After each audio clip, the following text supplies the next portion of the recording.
Hello friends, good morning.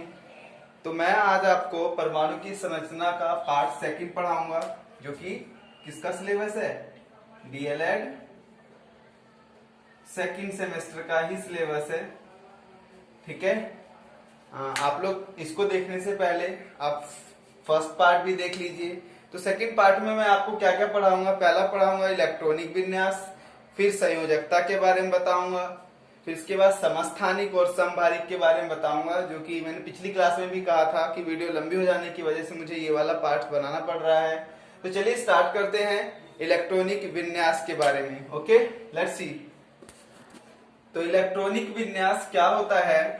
Electronic configuration तो किसी परमाणु के विभिन्न कोषों में इलेक्ट्रॉन के वितरण को इलेक्ट्रॉनिक विन्यास कहते हैं। तो मैंने लास्ट जो मॉडल बताया था नील्स बोर, तो नील्स बोर ने क्या काम करा था? उन्होंने कहा था कि जो इलेक्ट्रॉन होता है वो विविध कक्षाओं में घूमता है ना, उन्हीं को सेल बोलते हैं। जैसे हमें पता है मॉडल नील्स बोर के अकॉर्डिंग ये आपका क्या है? नाभिक।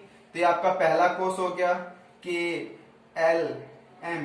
ठीक है। तो इनमें इलेक्ट्रॉन क्या होता है? इन्हीं में इलेक्ट्रॉनों को बांटना ही, डिस्ट्रीब्यूट करना ही क्या कहलाता है? इलेक्ट्रॉनिक विन्यास कहलाता है। जैसे के कक्ष में उन्होंने बताया था 2, है ना, के में, फिर एल में 8, फिर 18। इस तरीके से उन्होंने क्या करा था? डिस्ट्रीब्यूट करवाया था इलेक्ट्रॉनों को। तो किसी भी परमाणु के विभिन्न कोषों में इलेक्ट्रॉन के वितरण को, यानी इलेक्ट्रॉन को बांटना ही क्या कहलाता है? इलेक्ट्रॉनिक विन्यास। चलिए एक उदाहरण के द्वारा समझते हैं। जैसे हाइड्रोजन की बात कर ले। हाइड्रोजन की परमाणु संख्या कितनी होती है? जेड, 1 होता है। परमाणु संख्या को जेड से दिखाते हैं।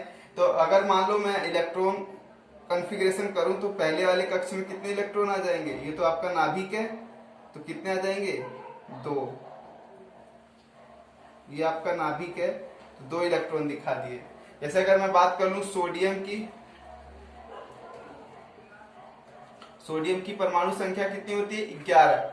तो कैसे बनाएंगे, डिस्ट्रीब्यूट करेंगे? ये आपका नाभिक हो गया, पहले वाले के कक्ष में 2 इलेक्ट्रॉन दिखा दिए, एल कक्ष में 8,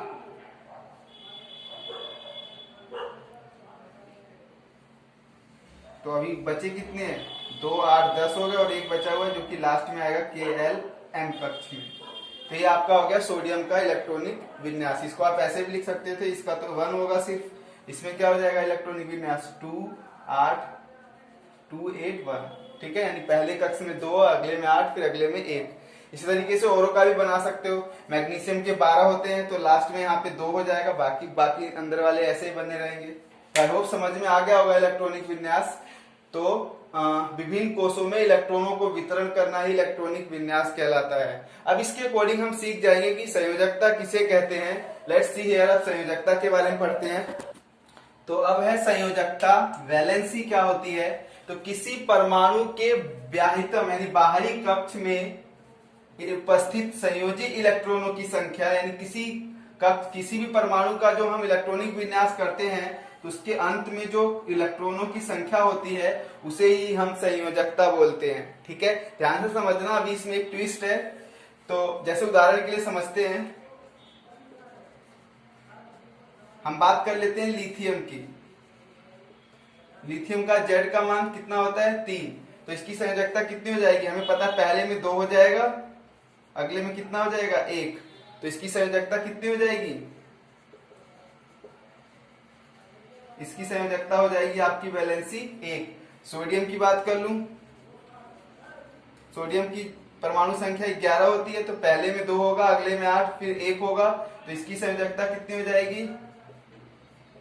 इसकी भी 1 हो जाएगी, क्योंकि लास्ट में कितना है? 1 ही इलेक्ट्रॉन है। मैग्नीशियम की बात कर लूं, मैग्नीशियम की बात कर लूं तो जेड की मान 12 होता है, तो 2, 8, फिर लास्ट में 2। इसकी कितनी हो जाएगी संयोजकता? 2। अब क्या होती है जो संयोजकता होती है, ऐसी एल्यूमिनियम का 13 होता है, तो 2, 8, 3 यानी 3 हो जाएगा, है ना। कार्बन का कितना होता है? 12, सॉरी कार्बन का 6 होता है, तो 2 और 4 यानी इसकी संयोजकता 4 हो जाएगी।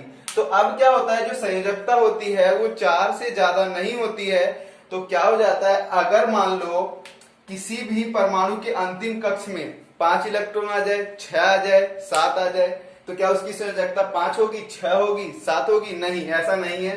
तो इसके लिए मैं रूल बता देता हूं, ध्यान से लिख लीजिए। तो यदि, नोट में लिख देता हूं, यदि अंतिम कक्ष में इलेक्ट्रॉनों की संख्या 5 या उससे 5 से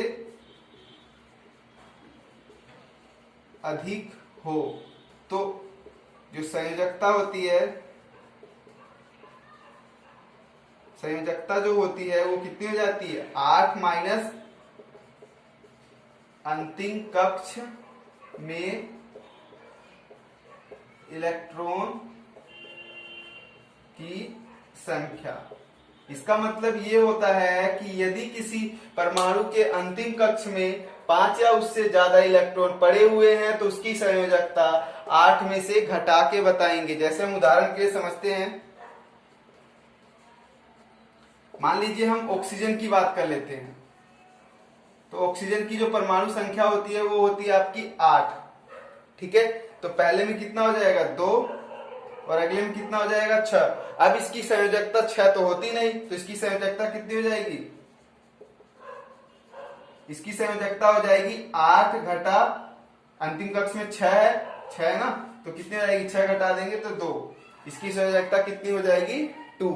इसी तरीके से अगर मैं क्लोरीन की बात कर लूं, तो इसकी 17 होती है, जेड का मान, परमाणु संख्या 17। तो पहले में 2, फिर 8, फिर 7, तो इसकी संयोजकता कितनी हो जाएगी?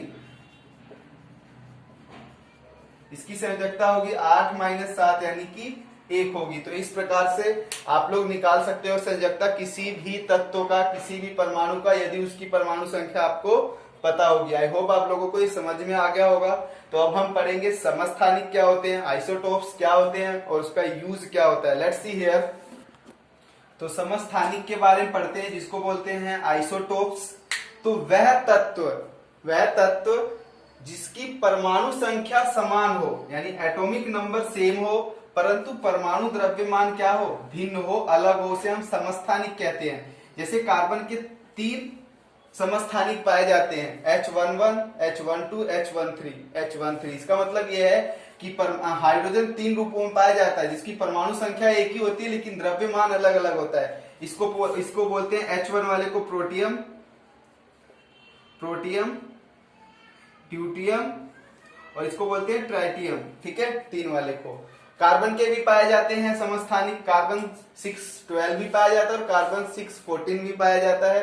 इसकी परसेंटेज ज्यादा होती है, इसलिए हम इसका यूज करते हैं। इसके बाद क्लोरीन का भी पाया जाता है, क्लोरीन 1735 पाया जाता है और क्लोरीन 1737 भी पाया जाता है। और भी बहुत सारे समस्थानिक पाए जाते हैं, आप लोग ये 3 भी याद कर लेंगे, दैट्स इनफ।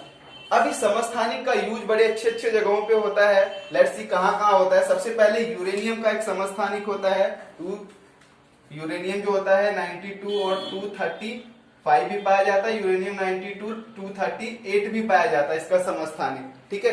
तो इसका मतलब ये इसका समस्थानिक है, इसका यूज करते हैं हम भट्ठी में।